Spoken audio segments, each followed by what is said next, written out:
Hey everyone, Dan Julien here, nurse practitioner for Danesthetics Medical. A lot of questions these days with regards to microneedling and radio-frequency. Is it going to cause unwanted fat loss in the face? And what type of results realistically am I going to expect with this device? Let's get into all of that. So microneedling RF not only slows down the degradation of the collagen, but it improves it by 20%, which is pretty remarkable. Skincare, when you're using actives such as retinol and vitamin C, and even microneedling on its own, is a nice form of collagen induction therapy. So it's going to slow down that degradation of your collagen, which we lose 1% per year, and that's anywhere that's covered. If there's anything that's exposed to light, you actually lose 2% per year, and that starts at about the age of 21. So in both those cases, all you're doing is slowing down the degradation. Now compare that to microneedling and radio-frequency. Now you're stimulating collagen 10 times more than microneedling alone. Now, common concerns about microneedling RF are going to be, is this going to target unwanted fat in the face? Is it going to dissolve some of my fat? Well, this device, when used properly, should be placed into the dermis and epidermal layers, which is your skin. And if you penetrate deeper than that, then you could target unwanted fat loss.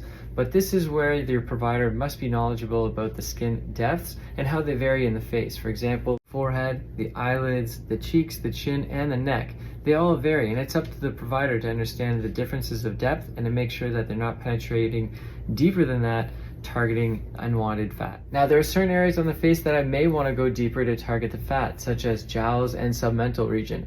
If I do a first pass deeper, targeting the fat here and here, and then after doing a second pass superficially to tighten the skin, well, not only are you dissolving fat, but you're also tightening skin in areas that are pretty stubborn for a lot of people. So this could be a benefit for a lot of people if you know how to use the device properly. The other misconception is that tightening the skin will provide this type of an effect.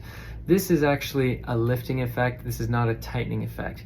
This is where you actually take your tissues, such as your fat, your SMAS, even the muscle sometimes, and lift it up. This is not what's part of the standard with regards to microneedling RF. All it's doing is tightening the skin, right?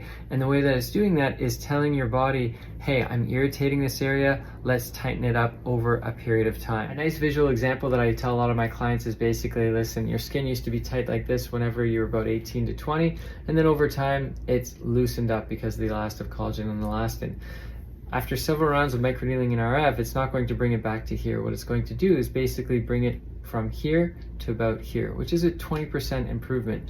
And that's still pretty remarkable considering you're not getting any type of surgery done. Other benefits to microneedling RF can be shrinking of pore size, having just an overall better appearance of the skin, and also it can help with acne and improve a little bit of acne scarring. Now, the last misconception is that if you can afford it, you can constantly do microneedling RF every month if you wanted to. There are risks and limits with microneedling RF, and you should know them. Remember, anytime you're doing these types of devices, you're irritating the skin, causing some type of mild scar tissue in order to help tighten the skin. Now, if you're doing this every month, eventually what can happen is that you can overstimulate it and start hardening the skin, and you might end up having skin irregularities. So for me, what I recommend is no more than 3 to 6 treatments back to back, and then once your series is complete, then you can give yourself a break for a good 2 years.